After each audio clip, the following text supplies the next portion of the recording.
Okay. Hi there. I'm Elizabeth Elliott, and I am bringing you the Lyme Disease Summit, the Thrive with Lyme, wanting to teach you to learn how to thrive mentally, emotionally, within your environment, spiritually, physically, and nutritionally. And today I have with you Heather Gray. So, welcome, Heather.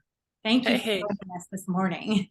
thanks for having me, Elizabeth. This is going to be so awesome. It is. It is. I'm super excited. I know my daughter was diagnosed with Lyme in 2021, and I mean, luckily she'd seen a TikTok video, and she demanded I take her right away. And she'd had a few bumps on her scalp, and I think by Friday, we had that positive Lyme test, so she was able to take that antibiotic right away. And then we went to the pediatrician to follow up as well. So I feel like we were very fortunate in finding it early, but I know that that is not the case for many like Heather. Heather Gray lived 27 years with undiagnosed Lyme disease, celiac disease, Hashimoto's, and endometriosis. She was depressed and anxious and in chronic widespread pain, overweight, constipated, and exhausted. In 2019, she considered filing for disability, but she decided to dig a little deeper into her own health journey. She has now lost 80 pounds. Woohoo, that's awesome. Decreased her pain, and her suicidal thoughts have disappeared. She now has all day energy. Like many with chronic illness, she had a lot of pieces to the puzzle that she had to piece together. She decided she wanted to understand the bigger picture. So she became a functional medicine practitioner to focus on diet, lifestyle, and mindset. Thank you, Heather, for joining us once again. So, is there anything else you want to add to that piece? No, I mean, pretty much between why you're doing this summit and kind of what I put in the bio, it pretty much kind of hits the nail on the head, right? I mean, I guess the piece that's we'll probably get talking into is there's so many folks. It was so great that like your daughter um got early treatment and on antibiotics, but kind of the big thing that I'm advocating for these days, especially those with chronic Lyme, is to not focus so much on the treatment, but go back to step one and focus more on the lifestyle and mindset and you know regulating your nervous system and all that fun stuff. I guess that's probably one of my biggest pet peeves in a lot of the Lyme groups that I belong to. Everyone, what treatment did you do? What treatment did you do? What treatment did you do? And, I'm kind of over here like on my own island. I feel like, over there waving a flag going, no, no, you got to focus more on treatment. Like, because that's how I started myself too. I got a diagnosis finally after 27 years, and then I ran right. Okay, what do I do to treat this? And I thought I was going to die. I was pretty sure that they were trying to kill me because of you can't throw napalm at a person to kill critters that have been living in them for over, decades, right? You got to start with, how are you sleeping? Are you pooping every day? Like, what does your detox pathways look like? Healing your gut, like balance your hormones. Let's do things to build the host up before we start to go to war, right, within the host's body. And so that's a huge, huge, huge, component that I love to talk about when it comes to anybody. It doesn't even necessarily have to do with Lyme, any chronic illness, right? Any autoimmune disease. So many folks are focused on treatment when really they need to go back to step one, which is, lifestyle mindset. Right. And so many folks, it seems that who have one autoimmune condition seem to have multiple, Oh, right? absolutely. We're like I researched. collecting them like trading cards these days. I was kind of shocked when I got up to 3. I was like, okay, something's got to give here. Like I gotta figure this out. This is not cool. I'm not going down this way. Like this is, just we say this a lot in FDN that just because a symptom is common doesn't mean that it's normal. Right. And so it's the Right. same thing with your diagnoses. So people are getting so just comfortable. And I think the one that drives me crazy the most is like dementia and Alzheimer's. So many people are like, oh yeah, well just dementia, and I'm like, no, no, no. Like there are things that you can do to save your brain. Like that's not, you don't have to go down that route. Like Right. don't accept this as normal, folks. Right. And then you've got a lot of people, they just want the diagnosis and they want the quick fix. But I know, and I know you know that it's a whole lot more than that. Um, Absolutely. so when you say 27 years, that seems like a long time to live with, like a bunch of funky symptoms, right? Or maybe subtle, right? Some I know tend to be subtle, like, and then others have more severe or acute symptoms that really show up. How did you, because many of the people that I've read about and followed, it's taken them years to get the diagnosis. Like, who finally diagnosed, who diagnosed you with Lyme? And which one of these are, I mean, were these all diagnosed around the same time? Not that we're going to get hung up on the diagnosis, right? Right. But like, was it Lyme disease first? Was it celiac? Or did this all kind of like come together and you just figured it out around the same time? I kind of figured it out around the same time. Within a few years period, I was kind of disappointed in myself in the fact that my son was diagnosed with celiac disease at the age of 2. And then it took me 10 years later to figure out that I was also celiac, knowing that there's such a huge genetic component to it. But I was kind of in denial. And I did a blood test, I think, through a doctor, and it didn't turn up. It's not very accurate. I didn't go and do the endoscopy, which is kind of the gold standard for treating celiac. But so that one came a little sooner. Actually, endometriosis and Hashimoto's only got diagnosed within like the last year and a half. So yeah, within like the last 10 years, after 27 years of being undiagnosed. And the person who finally diagnosed me with Lyme was a nurse practitioner in a Lyme clinic in Denver. And it was a good friend of mine who kept telling me I should go see her. I should go see her because I'd have these like flares, a lot of mental health issues, talk me down off a ledge. And then I'd kind of patch myself together for a little bit, and then I'd crash and burn because I just never really knew what was going on. So I was just throwing Band-Aids at symptoms, right? Right. And I think I was at one of those low points again, and knew that if I didn't figure something out, that I wasn't going to be around much longer. I had 2 suicide attempts when I was younger, and multiple suicidal thoughts as an adult.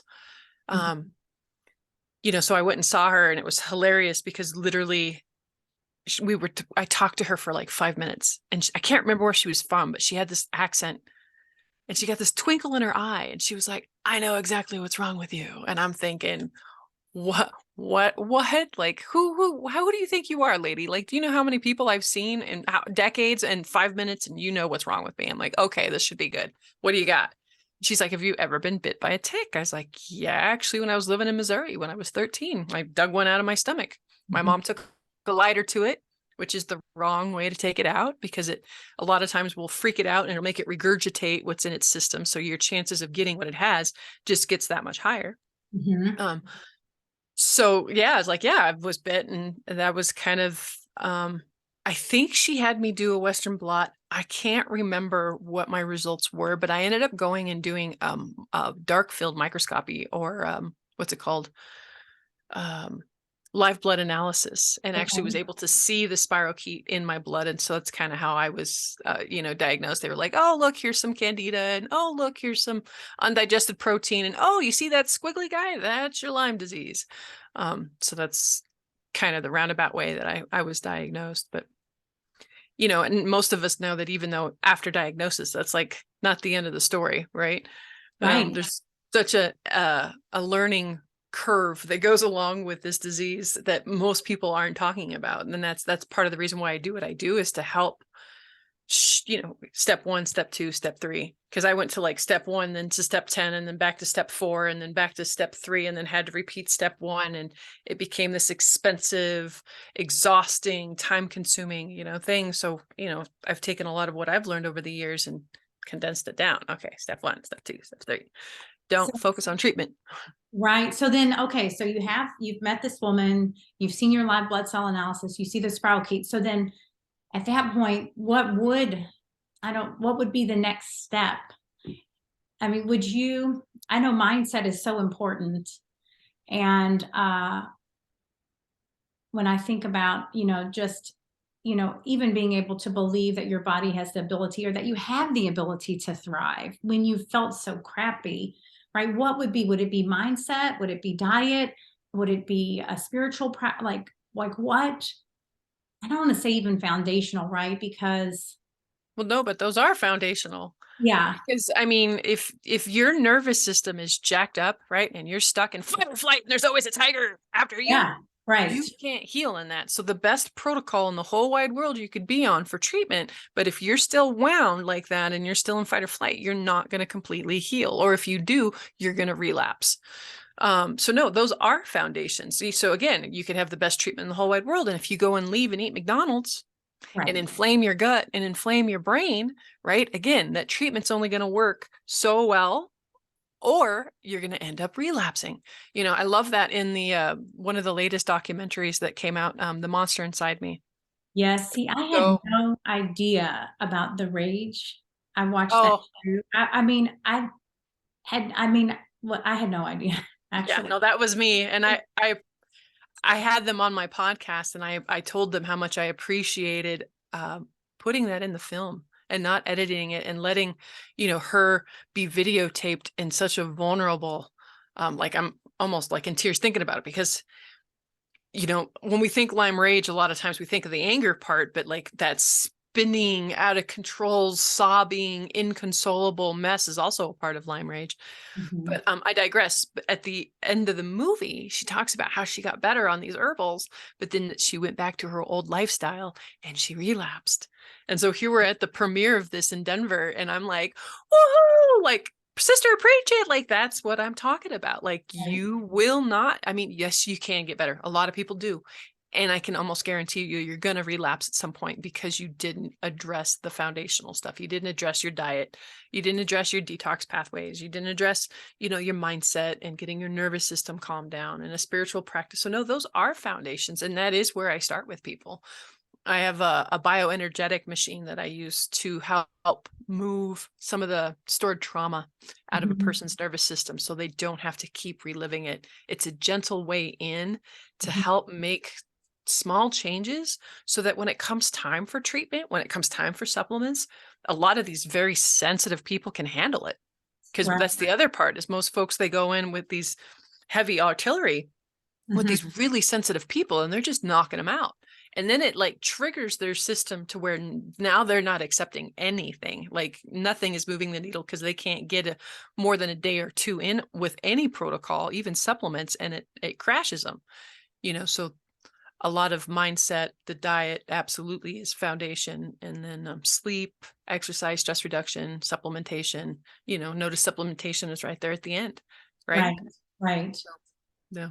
So you sort of begin with the mindset and regulating the nervous system. And then now this bioenergetic machine, is that something that um, can be done from a distance? I know you're in Colorado, like I'm in Kentucky, right? Those who are in Yep. Kentucky or New Jersey or wherever, is that one of those? I know there are energetic machines or where it can be done distance. And I know that even that would create, it has to have an open mind, right? To believe, Right.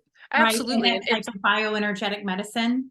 right. And I think one of the easiest ways is there's a lot of believers out there, and it's like they believe in the power of prayer, right? Right. So this a lot of times no different than that power of prayer. We're all connected. And this machine that I use is so actually heavily rooted in physics. Mhm. And that's the biggest problem I have, is so many people think that it's woo woo, but actually that it's so rooted in physics, but it gets so deep into physics that my brain is kind of like, I can't quite wrap my brain around it, but I get that it works. And so yeah, my whole practice is remote, so I work with people all over the country, with the coaching, on the lifestyle stuff, functional labs to dig a little deeper. There's also like three components that you really have to address first, just to kind of knock out of the way before you even start working with Lyme. And that's mold, Right. cavitations, and sleep apnea. So again, if like a person's got sleep apnea and they're not getting the proper amount of oxygen at night, all the best diet in the world is not going to do them a world of good the next day, because their body is starving for oxygen, which is like crucial. Same thing with me. I had cavitations after having wisdom teeth taken out when I was 15, and they got infected. And it was this low level infection in my jaw for 20 some years. And I had a practitioner go, you're never going to move the needle with Lyme disease until you get this infection cleared up, because your body can't, there's only so many resources, right? And so it was Right. constantly trying to keep this infection down that was close to my brain, which was Yeah. causing a lot of cognitive issues. And then mold, mold is insidious and kind of going hand in hand. So if you're treating a lot of Lyme and you're not moving the needle, right? You definitely want to look into mold, look at the environment you're living in. Are you able to detox it? Did you get exposed years ago and you're still not able to detox it and it's just circulating in your system? So there are many layers to peel back when it comes to a chronic health issue. And like I said, that's part of what I love to do. I love being that health detective and putting the pieces together and getting you on a path. It took me years and years, it took years and years and years and years. This last client, which was one of my hardest ones, he's been on this journey for 9 months, and he's now like one of the best testimonials I've ever got on my website is from him and talking about how much his life has changed in the past 9 months. So I've taken my 5 to 9 year process and shrunk it down, and he's better in 9 months. Right. And that's what, I want to help others. You've done some of the legwork that so many others are like, where do I start? How do I Right. figure this out? Right. And so to be able to guide people to practitioners and experts like you, I think, well, you just kind of want to help them heal. I don't want to say faster, but No, absolutely faster. or you want them to feel great and have, live a life full of vitality, right? Potentially lose weight, sleep better, and just feel good. I think so many people are walking around just feeling fine, Right. and they don't even realize that they could actually feel better.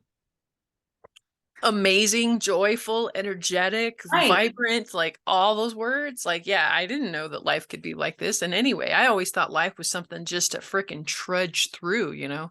Yeah, I made it through another day. Woohoo, and started, rinse and repeat the next day. I had no idea that life could be fun, that Right. life could be joyful. Like gratitude was not a word that was in my vocabulary back then.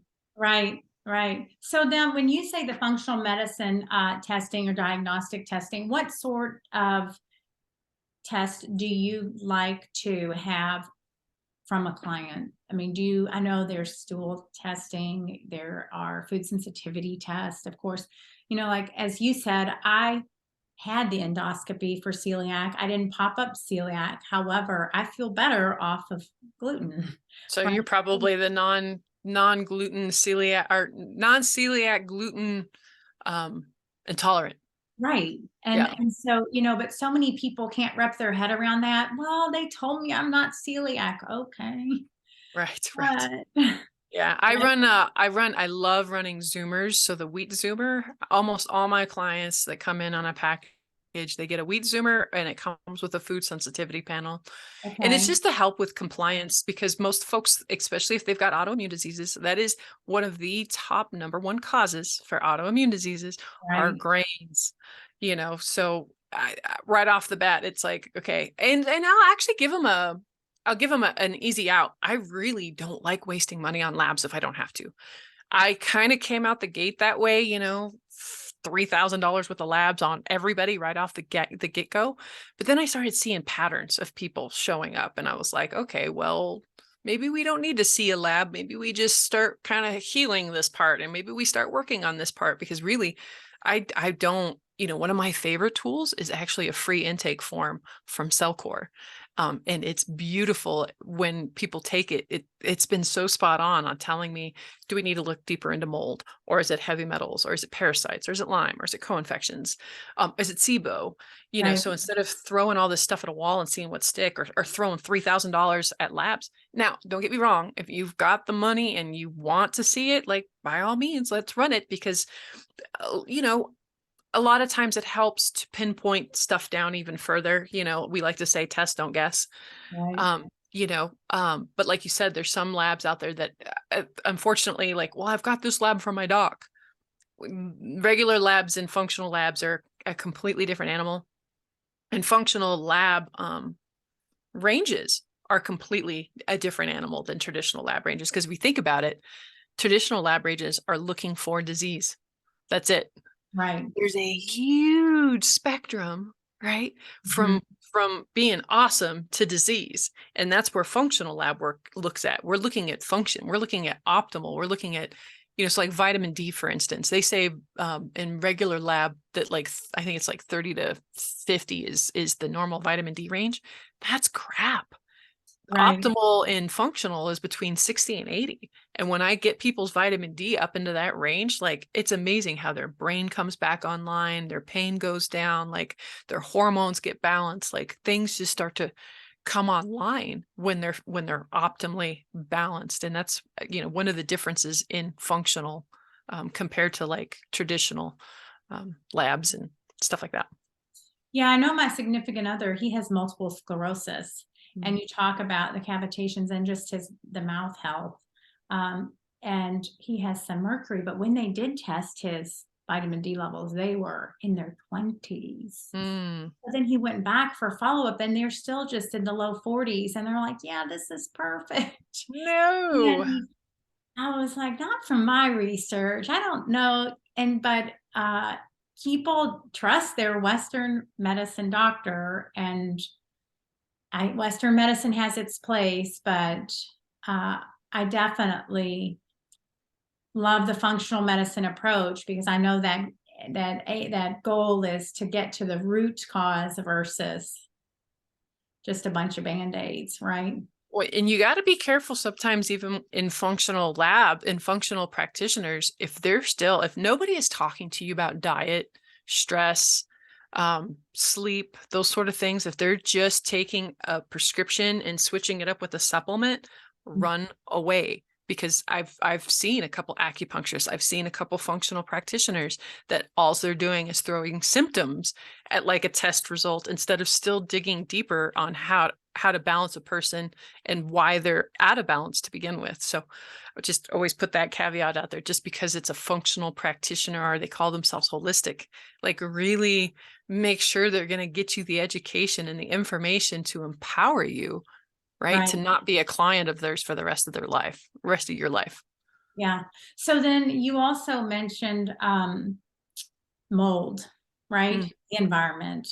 And I know I was living in this house years ago, and I think this was something else that kind of led me down my path. I got really sick. I was having these chronic headaches. We had just moved into this house. Little did I know, everything we'd done, the stain, the paint, the new cabinets, were all treated in formaldehyde. And this guy was great in letting me know right away that I think you have formaldehyde poisoning. I'm like, what? So, but in the meantime, before I figured that out, I had to have a guy come from Cincinnati to test for mold. And I don't even know how accurate that mold. I mean, it's like, so any place that I have lived, I might get the mold, but I'm not even sure that I have brought in the correct. I know there are different types of mold testing for the home. Is there something, or even for the body? Like, what do you recommend there? Because they seem to look like each other. Yeah. Yeah, absolutely.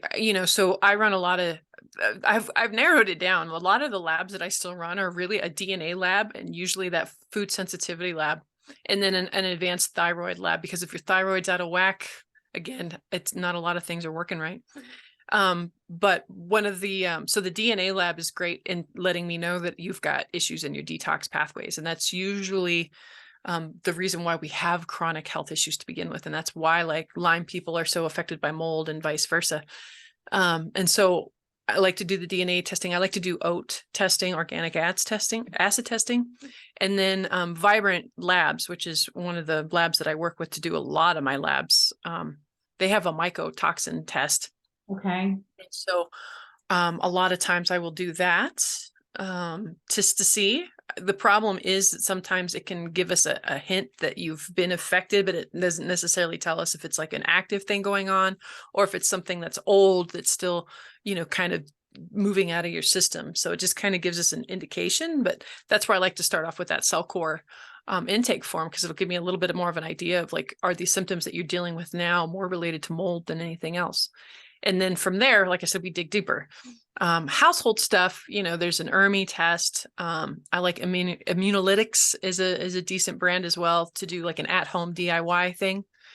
Of course, having somebody in and actually do an inspection, really do some research, because they're not all cut from the same cloth, and there's a lot of shysters out there. And never, never, never let the same company that tests do your remediation, because that is a conflict of interest. And Yeah. so that's a red flag right off the bat. That is something I was told. I was like, that makes so much sense because they're going to Right? tell me I have mold, whether I do or don't, because they want to come in here and remediate. Yep. Yeah. So I know that we could probably talk forever, or because I know our time is going to wrap up soon.